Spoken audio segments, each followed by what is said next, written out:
Of HiFi Mafia TV. Today we have Logan Rosencrans, who is the International Sales Manager for Boulder Amplifiers. Also joining me here today from the HiFi Mafia is Howard Neller of the Listening Chair, Hi. Daniel Barbour from Bass Therapy, What's up, boys? Giles McCoy of Giles McCoy. Hey, everybody. And of course, myself, the HiFi Turtle. The only The reptile leading and only reptile adjacent hi-fi channel on the internet until hi-fi iguana pops up or something like that. So yeah, enjoy your spot in the highlight while it lasts. Man. While it lasts. So Logan, thank you so much for joining us this Sunday afternoon. We're so excited to have you on the show. So, just to start, tell us a little bit about Boulder, how the company got started, some details about it for those out there who may not be familiar with the brand. Sure. So this is actually our 40th year anniversary. So we've been around for 40 years. It started with Jeff Nilsson, who's the owner and founder of the company. And his background before it was Boulder Amplifiers was in broadcast and recording studios. So he started doing that before doing Boulder, but had been working, as a Macintosh repairman before that. So long history of the industry. Nice. But he's still currently the sole owner of Boulder and lead engineer. So. Awesome. What else would you like cool to know regarding that? If you wanted to go deeper, I could, but yeah. I don't know if you have more pressing questions too. Talk about a little bit about Go ahead, Howard. Oh, sorry. So obviously the name is Boulder Amplifiers. So did the company just start out with an amplifier or a couple amplifiers? I'm sorry, could you repeat that? Sure. So the company's name is Boulder Amplifiers. When they started out, did they just sell amplifiers? Yeah, it was just amplifiers and actually mic pre's. So, and it was just outside of Boulder, Colorado. That's where the name comes from. I was about to ask that question. Yeah, so it was just amplifiers, and it was for recording studios, more namely Westlake Studios in California. Had a lot of their equipment in the very early days. And then he didn't start in like a stereo system. He made a 500 AE, and that was the first thing that was getting into homes after the studios. But it was just amplifiers and mic pre's at the very beginning. Awesome. Gotcha. So kind of evolving in the Boulder, what's the company direction? Like, what's the company mission? What's Boulder all about? Like, what are you guys trying to accomplish in the world today? Well, I think the mission is still somewhat the same. Jeff having his background in recording studios, what goes in has to come out just because musicians require that. And another thing is reliability. So we're trying to build the absolute best that we can with the least amount of distortion, really big amplifiers too, but also downsizing for, to expand the brand so it can get to more people. So it's really just the most neutral, highest performing stuff that we can, and everything done all under one roof. So that's kind of our goal. Yeah, you guys do a ton of stuff in-house. You have your large manufacturing facility. I know it's not in Boulder proper, but talk to us a little bit about like your in-house capabilities and like your machining and things of that nature. Yeah, so it's actually in Louisville, Colorado, which is about 15 minutes away from Boulder. And we have 5 CNC machines that do all the milling of the chassis. And then we have 2 SMT machines, which is surface mount technology for the boards. And that's all done under one roof. So all the engineers here are designing. I can just walk, about 100 feet that way and then get to the machining area. So it just gives us a really good sense of control over the end product. But so we also have. I'm sorry. What was that? I want to cut you off. Go ahead. Yes, I think you were asking if we do our own boards. We don't do the raw boards ourselves because there's a lot of chemicals involved with that. But all of the components that go onto the boards, we either assemble by hand, or the really, really tiny components we use the SMT machine for. So, okay. And you guys have like a clean room there or something? Since we're not dealing with chemicals directly, whether it's anodize or the raw boards, we don't have to have a clean room. Okay. But we source that locally. So just 20 minutes away in Longmont is where we do our boards. And then the anodizer is in Denver, about 20 minutes the other direction. Now, you mentioned an SMT machine. Is that a pick and place machine? Yes, correct. Okay, so for folks that haven't seen these, Google that, because these things are really cool. I mean, your board comes up, and then you've got this little robotic arm it's putting all the parts. It's amazing. They're super cool. They're fun to watch just in and of itself. Yeah, so we do a program where there's so the machine is like a box, and then there's reels of different parts along the side of it. And a robotic arm is programmed to know when to pick up which part and where to place it. And it's actually like a little vacuum that sucks it up and then can place it perfectly. It's a lot easier to do, a lot faster than doing little bitty parts by hand. Oh, super precise too. It's the way to do it for sure. How many axes and is your CNC machines? It's a 3-axis. Yep. 3-axis. Okay. Yeah. We don't have a need for a 5-axis machine yet. We're talking about potentially with some new products getting into a 5-axis machine, but 3-axis is good for what we're doing right now. And we've been doing it for a long time. That's the other thing Jeff had in his background. His father, he grew up in a machine shop doing airplane parts for Boeing and other construction. So he knew kind of already what these machines were capable of. I mean, it's advanced a lot since then, but had an idea of what he wanted to design before he even started Boulder Amplifiers. How did you get into Boulder, man? How did I get into Boulder? Yeah.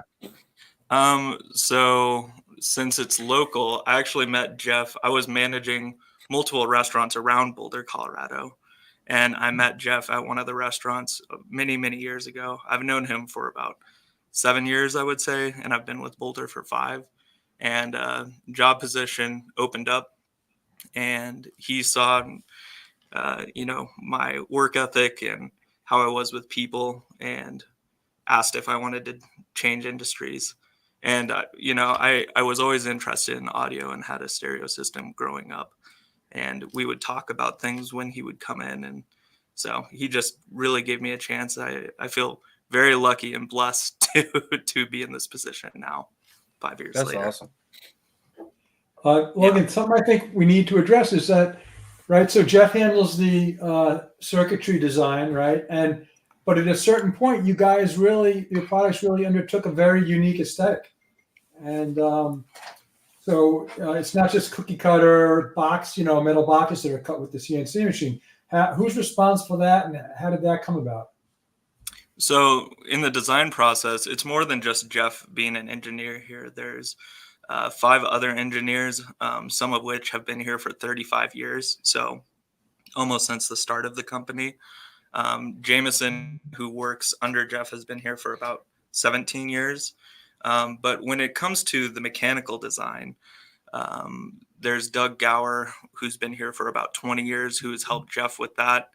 And but everyone gets input in the actual look of a new product.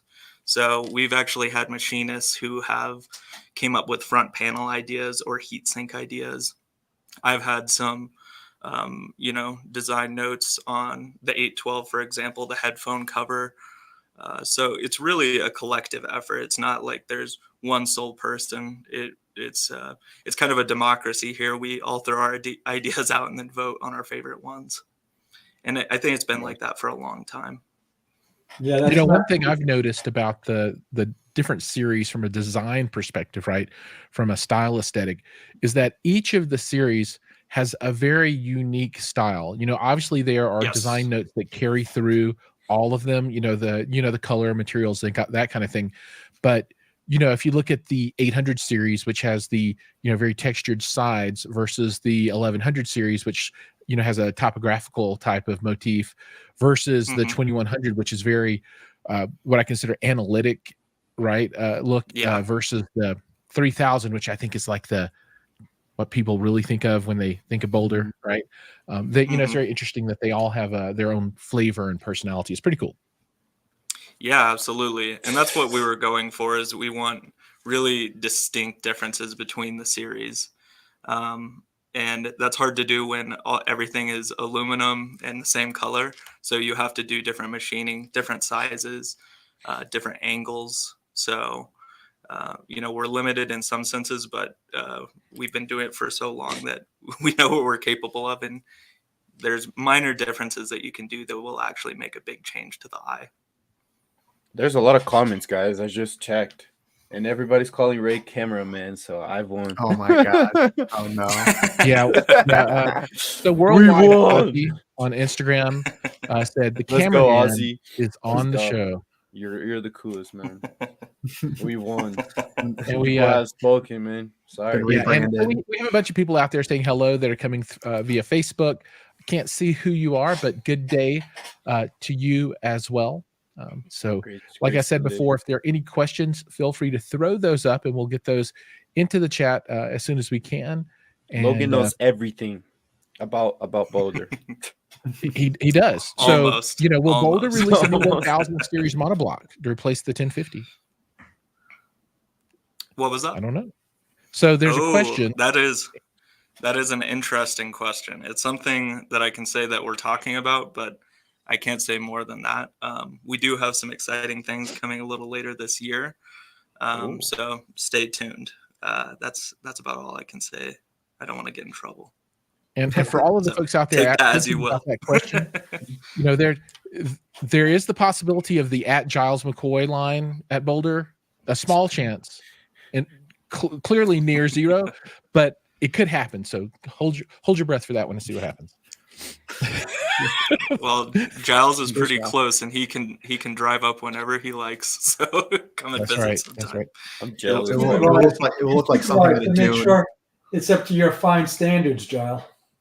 Well, I do owe a debt of gratitude to Boulder from way back in the day. So when I was first getting started with my channel, I think I was, like I don't think I was even years doing Instagram at the time. Boulder let me review the 866. 866. Mm-hmm. Yeah. And that was one of my very first reviews back in the day. So, a big debt of gratitude to Boulder for taking a chance on a new guy years ago. Yeah, absolutely. And I was new as well. So that was kind of around the start of Boulder for me. So our watch guy. It's still a great video. So yeah, absolutely. Sure. Hey, Logan, something I was curious about. So you kind of teased out that, maybe in the future we'll be seeing some more compact designs. Is that right? Yes. Can you talk a little bit about that? Yeah, of course. So it's really started with the 800 series, and we had a previous 800 series, but it just didn't live up to our, design aesthetics that we wanted. So this more so fits the mold. The 866 was a start, and now we have the 812 and newly the 861. And actually, I have an 812 here. So we have the giant 450-pound, products, but now we're making something that someone can pick up themselves and then can fit on a desk in a desk system. So more stuff that's like this that we're doing. The 861 is the same size as the 812, so that'll give you an idea of scale. Because sometimes it's hard to tell from the pictures. We also have the 1161, which has been out for a while as well, which fits in a traditional rack. And that's doing very well for us as well. That's awesome. That's yet another product that one person can pick up. We don't have too many of those. So here's one that people cannot pick up. 3060s, yes, 3050s. Those good luck with that. What kind of ejection rates do you get? What kind of ejection rates do you get on those chassis? It depends. I mean, in the winter, it's harder to do blast because of the cold. So we don't, we're very picky about how the finish looks. And luckily we have all the tools here to, sand it back down and then re-anodize it if we don't like it. There's some metal that you just have to reject, but we try to keep everything as consistent as possible.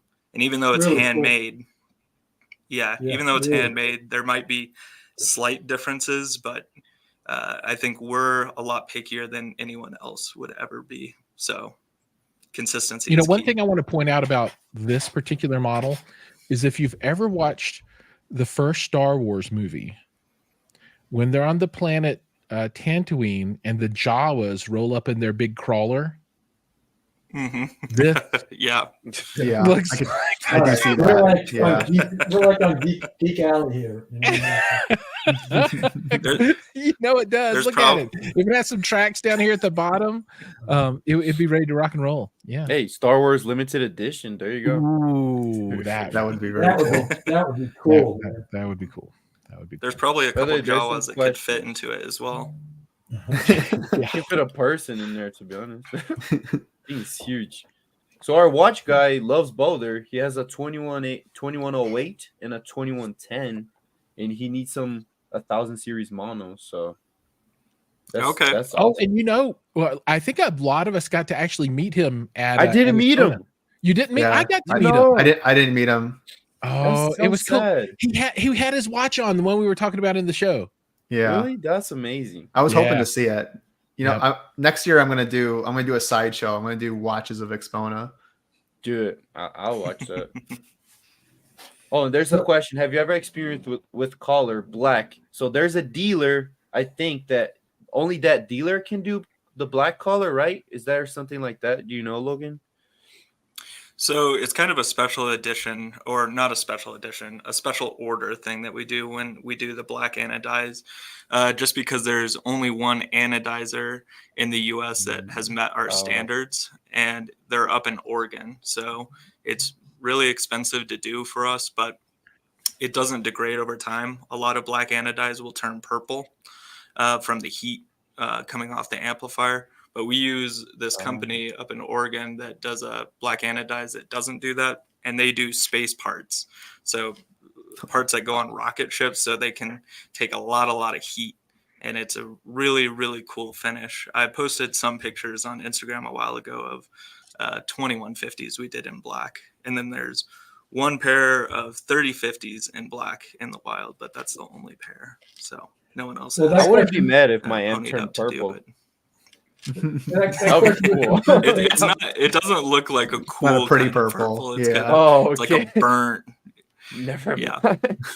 Well, that question was from Greg Patan about the color black, and then Greg also asks, "Is a new high power integrated coming?" That's something else that's being discussed. I can say that we are working on a 2100 series DAC currently, a standalone DAC streamer. And so the way we typically like to do things is do the hardest thing first with all the bells and whistles, and then bring that down, take what we learned by doing that, and then bring that down into other series of products. So eventually and you guys do, obviously, for anyone who's not aware, this is Boulder Amplifiers, but you guys do other products as well, such as you have your DACs and you have a phono pre. I think you have a few phono pre's, and then of course you have the matching preamplifiers with your amplifiers as well. Yeah, and I will say, like, amplifiers and preamplifiers and phono pre's are our bread and butter, but we're doing some really cool things with this upcoming DAC. So I think that's going to be really exciting for everyone here and also the industry. That's awesome. Yeah, that will be very cool for sure. And definitely like your higher end offerings on like the preamplifier and DAC side are pretty cool, because like it is kind of a one box design, if you will, but you do have like all that separation when you build that out. Right. So yeah, and I understand some people like integrateds because of limited space, but you do get a big step up in performance when you have separation between the components. And moving it around, because if you buy a 3050 and you want to like switch places, like a pair or 3060s, and you're like, oh, I want it over there, you don't have to hire a whole moving company to move your amplifier. Well, I think it's funny. I was reading the product description for the 3060, and it was saying that it includes that bass because most basses are probably not strong enough to handle the weight of that amplifier. Mm-hmm. Hey, how much is? Yeah. So how much weight is the 3060? Like 300 pounds? it's about 330 pounds, 340 pounds. And so with the bass, that's about another 60 pounds.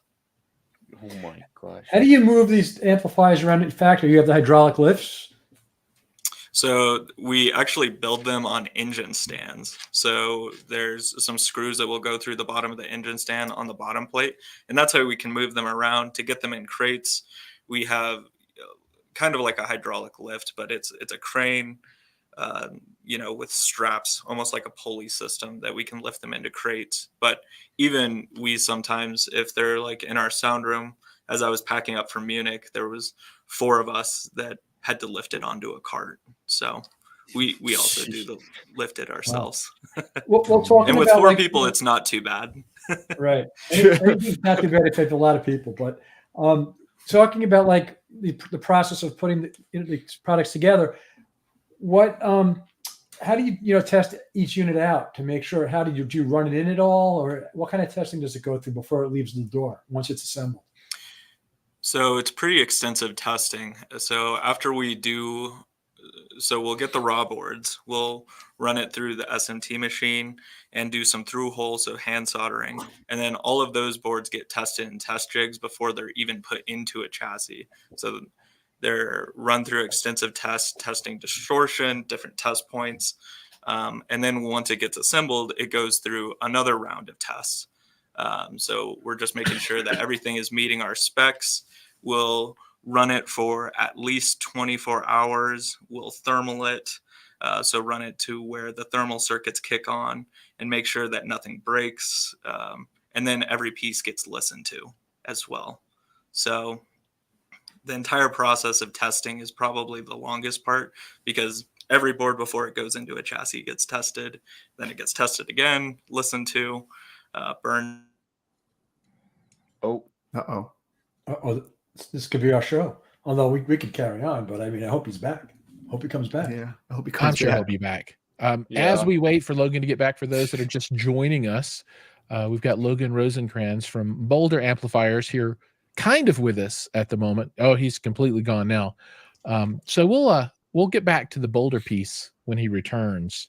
Yeah, I was about to ask him an interesting question. I want to know, how do they transfer the heat from the components to the chassis? Do they use thermal paste? Do they use like the metal, liquid metal, or do they solder everything to the chassis? I don't know. I like computers. I want to know that. Well, at this point, looks like we're talking about our post Exponent show. That's true. That's Still true. editing, man. Dude, Yeah, it was still a great lot of hanging out with editing you guys, too. man. Yeah, it was HiFI good hanging Mafia out. was back together again. Yeah. I wish we went on our like dates, all the boys together. Was that just? Oh, there you go. There you go. On that But note, when you eat it, he was like, oh. on that note, I'm so sorry. oh, that's No okay. problem. I don't know. It happens. I don't know where I was at. Just talking Okay, about we just testing, gave our I guess. Exponent So yeah. recap. Yeah. Daniel, you got a question? So I have a question. So there's a lot of components in there that produce heat, right? How do you guys get the heat out to the case? Do you like solder the components to the case to transfer the heat? Do you guys use thermal paste or liquid metal? How does it work on the heat transfer to the outside? So the thing that gives off a lot of heat is, the output devices. So what we've done is there's like a thermal paste. It's kind of like a paste. It's like a rubber material. And we put that against the transistors. And then we have a clamp that goes over that and puts it right into the heat sink. Part of the reason why we use aluminum is it's a huge surface area for heat sinking. So it's very effective. Not only do our things, they have, the aesthetics that look cool, but there's functionality with that too. The holes on the bottom allow air to flow up, which cools it down as well. So And those last forever, a couple things that we do. And those last forever, lasts or do forever? you need the thermal pads that you said, thermal paste? Yeah, I mean, we have products, going back to 40 years that are still being used. There's 2000 series that are 30 years old that still are running with no problems. You know, That's with awesome. electronics, things happen over time, but our failure rate is very, very low. That's And impressive. we've Really impressive. we've honestly just gotten better as the years have gone on. So these new lines of products will probably last even longer than the old ones. And components have just got more reliable as well. You just didn't have access to it back then. Yeah, 30 years ago. Yeah, that's awesome, man. That's cool. Thanks. So on your like larger series, if anyone for anyone who doesn't know, like Boulder's very big on using like the big blue power cord. I think that's 30 amps, if I'm correct. It takes 30 amps. Is that right? So why did Boulder decide to go with like that kind of solution versus just like using, you know, your standard 15 or 20 IEC connection? Well, it's better connectors and it's used for like heavy machinery. So one, it's more secure, but also that's the power coming from your outlet. You need as much of that inrush as possible to get the highest amount of performance. And there's this notion that, you know, anything with a blue connector has to be on 240, and that's not quite true. It's just on the amplifier end for the connection there. You can have a 120 volt amplifier in the 1100 series or 2100 series and just put it into another plug on the wall side. But the amplifier side is always the big blue connector for those bigger amps. Gotcha. So the 3000 series is only 240. The 3000 series is only 240 volt. So, yeah. So you have to do a dedicated line. So on the 1000 and 2000 series, you can have just a regular outlet, like home outlet, but it's just the blue. Yes. Just it still has the big blue. Right. And so we do the power cords here ourselves. And so we have every connector under the sun. So if someone has, you know, the twist lock that you use for, Nutrix, for a refrigerator or whatever, or a dryer, we can do that on that end as well. So, all right. And what do you think makes Boulder a different company than all the other companies making amplifiers? What is like the thing that you guys make that nobody else does? I think what's unique about us is honestly Jeff's background, coming from broadcast and recording studios, and just having that kind of mindset in terms of reliability and true neutrality. We're not trying to color the sound or change it or make it more musical. We're leaving the music up to the musicians. And that's just kind of the way he's always done it. I think what also is unique is just how much we do under one roof. And I think that's why we get to design and build the products that we do, is because it's so vertically integrated and we're not outsourcing almost anything. That's why the price tag as well, right? Everything's made in America. You guys have the quality. Yeah, that's awesome. Well, that kind of gets into like a question that I had. Sorry. Do you think has the house sound? Does Boulder have a house sound, and has that changed over the decades? I mean, the house sound has always been neutral, so it's hard to say that it's like a sound, because it's just, you know, I've always told people to, you know, do their tone control with their speakers or their cables, just because it's like a blank canvas. So, you know, your speakers and your room are going to matter a lot more to the sound that you're getting than our amplifiers are going to, but it gives you a nice baseline to just start from. I would say the sound has changed a little bit from the past, but I mean, it's just like going from somewhat neutral warm to more neutral, not cold, but some of our older gear had a little bit darker sound, but that's just because of the components that we had available when designing.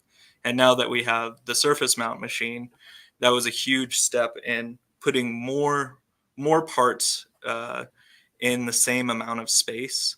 And so everything is kind of loafing and doesn't have to work so hard. So that gives you a little bit of lower distortion, more tonality control, and better reliability in the long run.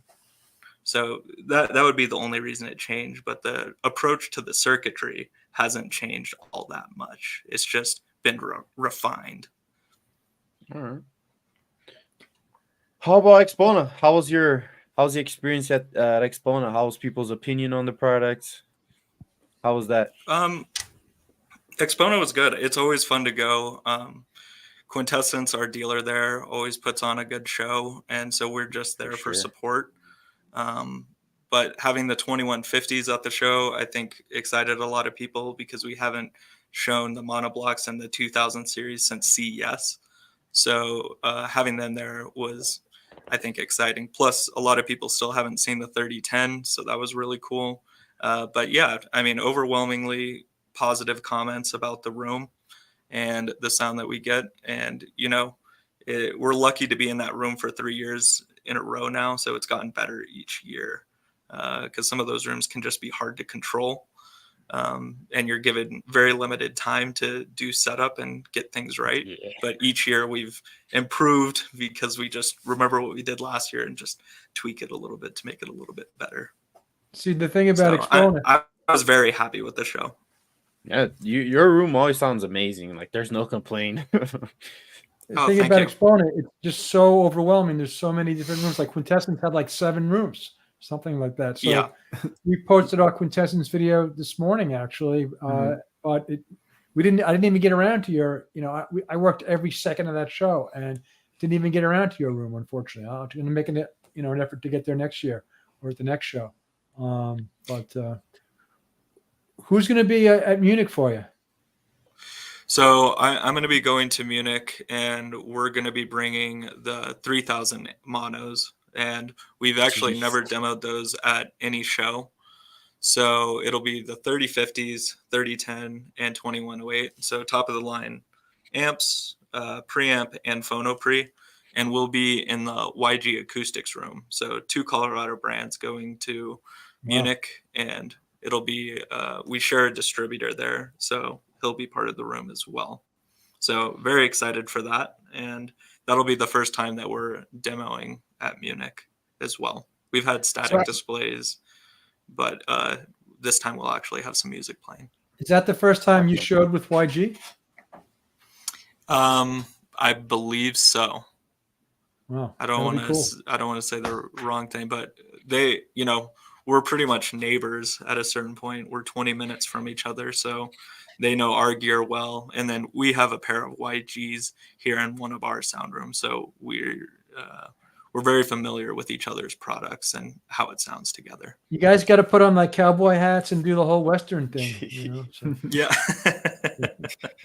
So if you were going to build the ultimate Colorado HiFi 2-channel system, what would it be? So what would you do? So I assume we would start with Boulder Amplifiers. Yeah, so I think I might be biased on that. So but yes, Boulder Amplifiers. And I do think, you know, YG makes a really good speaker, especially under new management now. I really like the direction that the company's headed and their updates to the crossover. So I think they've leaps and bounds gotten better than some of their older materials. So I would have to go with YG speakers. Me personally, what I would want is an 1161 just for the given space that I have, an 812, and then YG, their Peak series, their top of the line Peak series wooden speaker. That would be a perfect system for my space. Does anybody in Colorado make interconnects? I don't know. Not that I'm aware of, but we do sell interconnects that we make here. So all right, so there you go. Gotta hit up Kimber Cable on. How about Colorado based? Who makes turntables? They're Utah. They're like, ooh, you know. Yeah, YG's a great choice. Who makes doesn't color the sound as well. Anybody make turntables out there in Colorado? I'm trying to think. Other than like Giles, no. What does Air Audio make? Electronics. Amplifiers. They make electronics and DACs. They make components. Yeah, they're similar to us in that sense. I don't think they do turntables or cables. Yeah, so I know Air, you guys, YG, and I can't think of anybody else in the Colorado area. I just commented there's Turnbull in Colorado, makes cables, makes all cables. Turnbull. That's the name. I don't know. Turnbull. Never heard Oh about yeah, it. those cables were. Yeah, Howard Excellent. liked those a lot. Yeah, I mean, look, I just heard the system. You have to hear the cables, swap them out, and put other cables in to really understand what's going on. But the system with those cables was excellent, and I'm very interested in Turnbull. those. Hey, I got to look those guys up. I think they're a new brand, I want to say. Yeah, no, they're actually what they had at the show were prototypes, so they're going to be introducing their first models in November. That's great. Oh, cool. Yeah, Yeah, their website says that they're in Richardson, Texas. Maybe I'm looking at something else.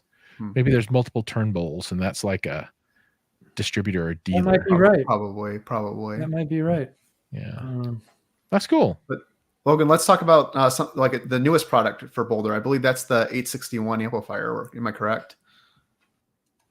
Yeah, the 861 stereo amplifier. So it's the product that I held up earlier is the 812. It's the same size as that, but it's a 50-watt stereo amplifier. And for most that's people, Class AB. Class AB. Yep. So partially in Class A up to a point, and then goes into AB switching. But the approach to the circuitry and the design is similar to the big stuff, just scaled down into a compact package. And how much is that? So Or it's like price? 9,250. So it's under 10,000. And for, all the machining is still done in-house, still hand assembled. So that's about as low as we can do currently. Yeah, that's great pricing. Yeah, it's a killer. remember It's a it's killer low, sounding amp. It is a killer Yeah, sounding amp. I heard it at Quintessence, powering the new Sonus Faber Amatis, and I was really surprised to see the entry level Boulder drive those so successfully. So it was really nice. And it's deceiving because it's a small package and it really punches above its weight class. So it's still new, and I don't think a lot of people have heard it yet. So I'm trying to get as many out there in the wild as possible for people to experience, because it's really cool. And every person that I've been with who's listened to it has been pleasantly surprised with the sound and just shocked at what it can do. Hit me up, Logan. Hit me Yeah, up. I'll take one to try. I'll take one to try. Everybody's all like, me. I'll do a review on it, Well, I'll have some units available, so we'll chat after. Hey, let's go. Yeah, So for sure. the gonna be great. Turnbull stuff, they said that Texas is the distribution address, and it's all in Colorado. So I gotta talk to these Turnbull folks. I love to know the Colorado companies, since I'm local to them. It's pretty cool. Yeah, You absolutely. don't do business in they're- Colorado if you don't first clear yourself with Giles, basically. That's right. Yes. If I don't hold up the approved sign, you're out of business. Oh my god. So when Well, are you leaving for the show? When am I leaving for the show? Or- Logan. I was going to say. What am I? From I'm Munich. sorry? When are you leaving for the Munich. show? Yeah. In about 2 weeks. So we're doing setup on Tuesday before the show. So yeah, I got back from Expona and then put on a t-shirt and started heaving around the 30-50s like the day I got back. So it's Chill, eh? the products have shipped off, so they'll be there on time and ready for That's us. good. How many great. shows do you guys do a year generally? It depends. I went to the Texas show, Southwest Audio Fest, and that was a lot of fun. Expona, we'll go to Munich. We're likely to go to the Tokyo show and then the Hong Kong show as well. So kind of cover a lot of the bases. And I went to the Warsaw show last year, and that was a lot of fun. And we were at the UK show as well. So a lot of international shows. I'm trying to do some more domestic shows this year, but it's just time. Plus, I was they needed keep here. growing. The number of shows keeps Yes. on growing. So, Yep. And we Community's miss growing. having Rocky Mountain in our backyard, but I don't know what the status of that is. There's whispers it'll come back, but nothing's solidified. So I don't know. Are you guys on a very high elevation? I don't know. When I used to go to Rocky Mountain, man, that that air was just so thin up there. Yeah, it's definitely a higher elevation than most of the U.S. I mean, just being outside of Boulder, you're definitely in the foothills. So not up in the mountains, but still high elevation. Yeah. Yeah, I missed that show also. It was good. Mm-hmm. It was a good show. Yeah, it was my favorite for obvious reasons. Yeah. In the backyard. Backyard, yeah. Mm-hmm. Yeah. Had the So, Giles stamp of approval. Yeah, it I was gonna say it did. Yeah, I would tell Marjorie every year, good job. She was a showrunner. Yeah. Well, I've seen Marjorie a couple times, so it's always good to see her. But yeah, if you see her soon, just say hi for me. Right on. Yeah. Every once in a while, she'll visit the Colorado Audio Society meeting. It's been a while, but she used to pop in, particularly around showtime. But this has obviously been years ago at this point. That's another good group of guys, and it might be interesting to have them do a tour of the facility up there one day. Oh. Yeah, absolutely. I would welcome it. Yeah. If I'm I ever would in definitely Colorado, welcome it. let you know that's gonna be cool. We could do a HiFI Mafia factory tour. Giles can go in there. That'd be sweet. We absolutely could do that. We could stream over all of our channels, just like we're doing now. Yeah, that would be cool. Sure. So yeah, well, anyone is welcome to come. I would be happy to have you guys. And we do tours. We just need a little heads up beforehand. Let's do it. Yeah. Most definitely. That would be fun. All right. Definitely. Yeah. I want to see those big boys being built. It's gonna be cool. Yeah, the CNCing and the SMT machine in real life for sure. That'd be sweet. Are you guys going to do Capital Audio Fest? I don't believe we're going this year, but I know we have in the past. So one of these years when I have time, I definitely want to go. And I've heard that show's grown quite a bit. So there's a lot more large manufacturers.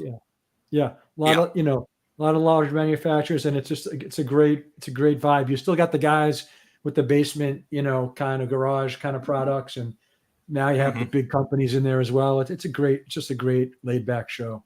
Yeah. Cool. Well, yeah, maybe I'll be able to at least just go as an attendee and check it out. Well, if you do, let us know, man, and we can maybe do an interview or something, or hang out. Yeah, that sounds good. I might have some more news by then, so we'll see. Cool. All right, that'd be awesome. Sounds good. Just a quick question at the end. Does Boulder ever think about making speakers or only amplifiers only? Does it ever cross your mind? Oh, let's make some aluminum speakers, or be with that YG a little bit. Yeah, well, not seriously. I mean, Jeff has had his background in electronics pretty much the whole way through, and he's always said with speakers, there's always a trade-off. There's always something that you have to decide how you want it to sound, and he's like, that's why I love electronics, is I can just keep making it better, and there's very little trade-offs that I have to account for. So I think for his own sake, he prefers sticking to electronics. I would like to see what a Boulder speaker would look like. That would be pretty cool. Because the amplifiers guys are killing it. They look perfect. But imagine that design, something like that applied to speakers. That would be pretty cool. Yeah, absolutely. So yeah, we've loosely talked about it, but nothing serious. So I don't even want to say for the future that. Right. All right. That's not on our docket. Okay. Morgan, where are you finding the hot areas geographically right now? What's growing? Is it Asia? Is it all over? Or what do you? Well, we really got our start in Asia.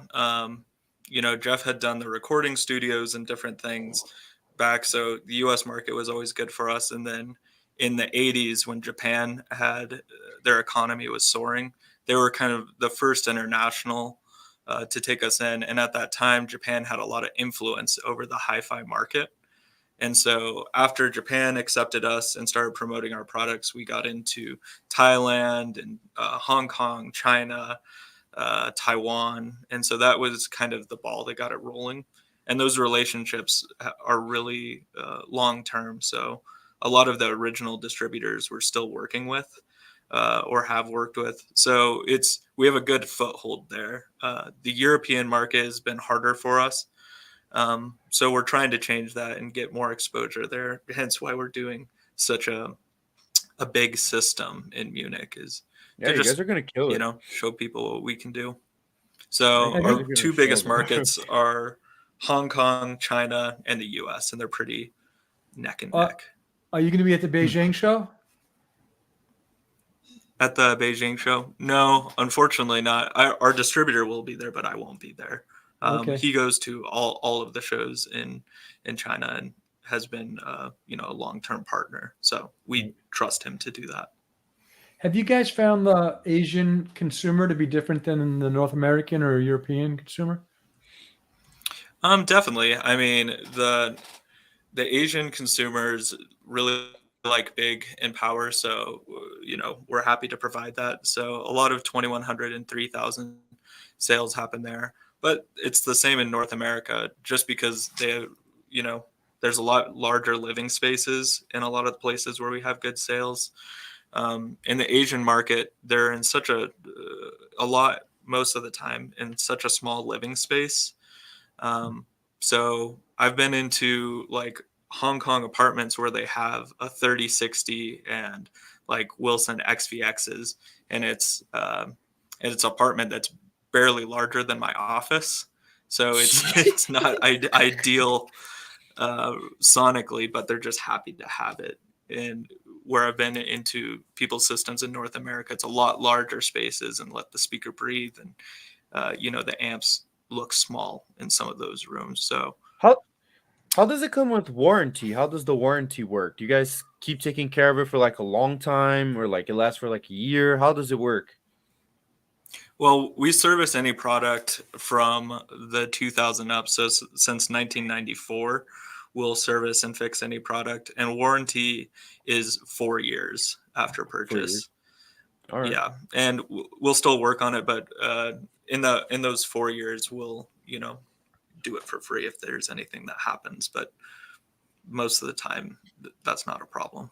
4 years is pretty good. I would say 4 years is the minimum, that I would consider acceptable. I mean, you got a lot of high-end companies who are selling extremely expensive components with a 1 or a 2 year warranty, and it just doesn't seem, for the money and for a company that you would think stands behind what they're building, it doesn't seem enough. So it's good to see 4 years. 5 would be even better, but 4 years is good, man. So kudos to you guys for that. Yeah, thank you.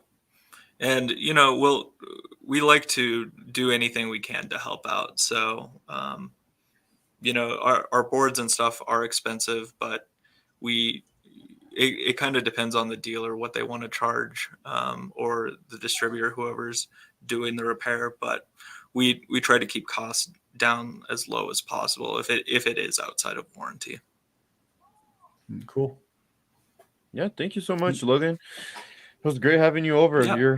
You're awesome, man. It's always great to see you at Expona. You and I forgot his name. Sorry, Kenzo. Kenzo, yes. Yep. He's such a cool person. No, I do want to ask one more question to you, Logan, before we start wrapping.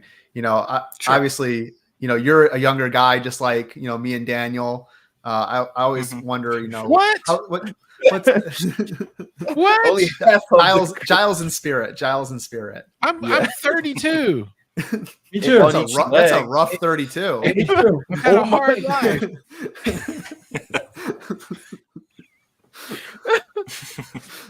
32 years without hair. There you go. Well, I haven't had hair in a very long time. Anyway, sorry, Ray, go ahead. But I wanted to ask, being the face of a very high end brand like Boulder, do you feel like it's any different, being someone who's a little bit younger, in this world of the audiophile space where typically you see a much older crowd and older people who are in charge of these companies or the face of the companies. Sure. Yeah, I would say it is different, but I really feel like I've came into my own, and luckily having good mentors here who have been here for a long time has helped speed up that process. But that's part of the reason why I got hired is Jeff didn't want to hire someone who's been in the industry for a long time or a salesperson. He wanted to really train someone and build them up and look at things long term. So I'm happy to be doing that. Definitely intimidating at first, but I really feel like I found my way into this position and the confidence to do it. So, but it's nice to see a lot younger faces around the shows too. And one thing I really loved about Expona this year was, a lot more families and a lot more women at the show too, because that's not really typical. So it seems like it's growing. Yeah. That was really, I gotta say, that was something that I noticed too at the show. Is I saw a lot of teenagers with their dads, or just families in general, and then I even saw some groups of girls that were walking around. So that was really cool to see, because it's almost unheard of if you went to the show 5 years ago. So it's really cool. Absolutely. To see that. Even 2 years ago, remember, Ray? 2 years ago we went. There was only old people walking around, which is fine. But this year it was super fun. It was people my age walking around, and it's mind blowing. Well, there's way more media walking with their phones. That was great too. So, Daniel, yeah, once the girls found out that you were there, the whole show changed. No, ain't nobody running for me. Don't lie like my grandma, right? So very cool. That's awesome. Cool. So Logan, thanks so much for joining us on this Sunday again. Tell everyone where they can find Boulder amps, where they can see them, where they can buy them, everything like that. Well, just reach out to us at sales@Boulder Amp and we'll point you in the right direction. We have dealers all over North America, and you're welcome to, reach out to us or reach out to your local dealer and ask if they have Boulder products, and maybe we'd be potentially interested in working with them. So it's grown a lot, and the 800 series has opened up some doors for us. So we're just excited for these next couple of years and the future of the company. Very nice. Same here. Can't wait to so see much, what you guys man. come up with. We really appreciate your time on this Sunday. Yeah. Thank you so of much course. for coming No, happy to do it, and always happy to see you guys. So awesome. All right, take care, everybody. Yeah. By the way, thank you so much. I love you guys. Thanks for tuning in, and happy Sunday from the HiFI Mafia. Thank you. Thank you, everyone. Thanks, Giles, Howard, Ray, Logan.